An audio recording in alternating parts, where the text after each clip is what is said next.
Wow. Holy crap. This is a board game that's anything but boring. This marks some kind of revolution of games in which the outcome of the dice didn't matter so much as whether or not you get killed by a rolling fireball. Oh! Oh! Instead of a flat board with blank spaces, Fireball Island was upraised and painted to create a treacherous landscape. Look at all the detail going on here. There's skeletons laying on the shore just to remind you the fate of the past explorers. This is the place of your nightmares. In the middle of it all, the fire-breathing idol of Volcar, the most fearsome centerpiece to any board game I ever saw. It goes well with all your action figures. Couldn't you see this thing sitting next to Castle Grayskull or teaming up with the Inhumanoids?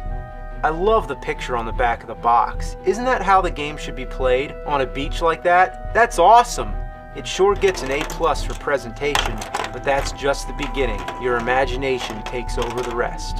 The goal is to get the Firestone Jewel, which unfortunately is sitting right next to Volcar.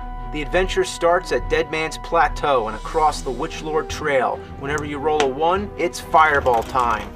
Get hit by one of these, you lose a turn and end up at the nearest smolder pit. And yep, you're supposed to lay the piece on its side. That's important. You can take your chances with the caves. Some might lead to a shortcut, and others, not.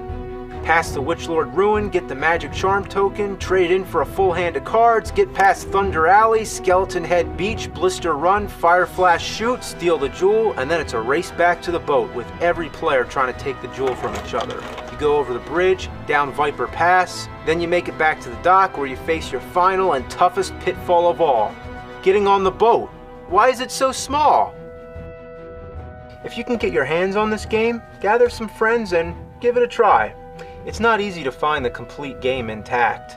I don't have all the pieces, here one of the bridges is missing, and I think it's a law of nature that any game that has balls flying around, the balls will get lost. So I borrowed these from Weapons and Warriors. It doesn't matter, use some marbles or whatever you can find.